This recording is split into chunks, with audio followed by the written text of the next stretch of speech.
বাসন্তী তোক যে মই কালি হোমৱৰ্ক দুটামান দিছিলোঁ কৰিলি নে তই যোৱা সপ্তাহত কেইবাটাও হোমৱৰ্ক নাই কৰা আকৌ বাসন্তী বাপেৰে টিউশ্যন কৰিবলৈ পঠিয়াইছে তোৰ ইয়াক ল'ৰা ধেমালি কৰিবলৈ নাই পঠিয়া আকৌ বাসন্তী তোক যে মই কালি দিছিলোঁ ৰাৱণৰ 10টা মূৰ হোৱাৰ কাৰণে ৰাজ্যখনৰ প্ৰজাসকলৰ সুবিধা আৰু অসুবিধাসমূহ বৰ্ণনা কৰিবলৈ তই পাৰিলিনে ছাৰ কৰি আনিছোঁ সুবিধাটো হ'ল ৰাৱণে 10খন মুখ খোৱাৰ বাবে সি ৰাভা সংগীত জিত সংগীত কোনো মানুহ নোহোৱাকৈ অকলে গাব পাৰে অসুবিধাটো হ'ল সি ৰাৱণে গেঞ্জি পিন্ধিব নোৱাৰে হয়নে ছাৰ সেইবোৰ তকে লিখি আনিছ বাসন্তী এইটো দেখিছ এই পাছতে গৈ একেবাৰে ৰাৱণৰ ঘৰ পাবিগে বুজিছ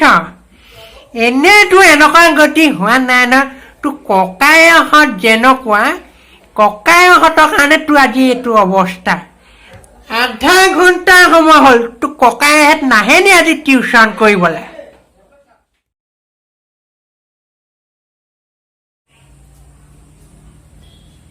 ছাৰ সোমাওনে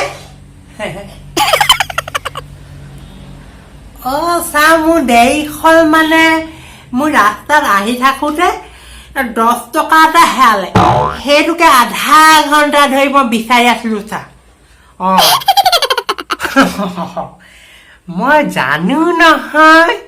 তহঁতি টিউশ্যন কৰিবলৈ আহিলেই তহঁতি এনেকুৱা সমস্যাসমূহ সন্মুখীন হয় মই তহঁতৰ কথা খুব সুন্দৰভাৱে জানো আৰু তোৰ লগৰ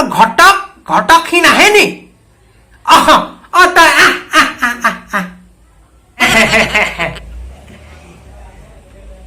ছাৰ মোৰ দেৰি হোৱা কাৰণটো হ'ল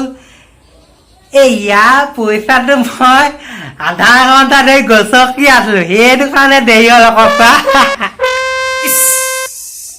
তহঁতি বাৰু কেলে এনেকুৱা বাৰু জুবিনে কৈছিলে নে পলিটিক্স নকৰিবা বন্ধু তহঁতি বাৰু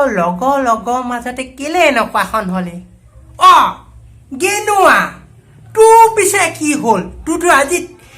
এমাহ ধৰি তোৰ খবৰ নাই তোৰ কি হ'ল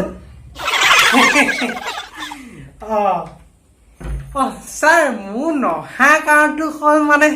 ছাৰ এই আমাৰ গাঁৱত তুলনি বিয়াখন হৈ আছিলে ছাৰ মই সেই তাকে তুলনি বিয়াত মই তামোল পাণৰ দোকান দি আছিলোঁ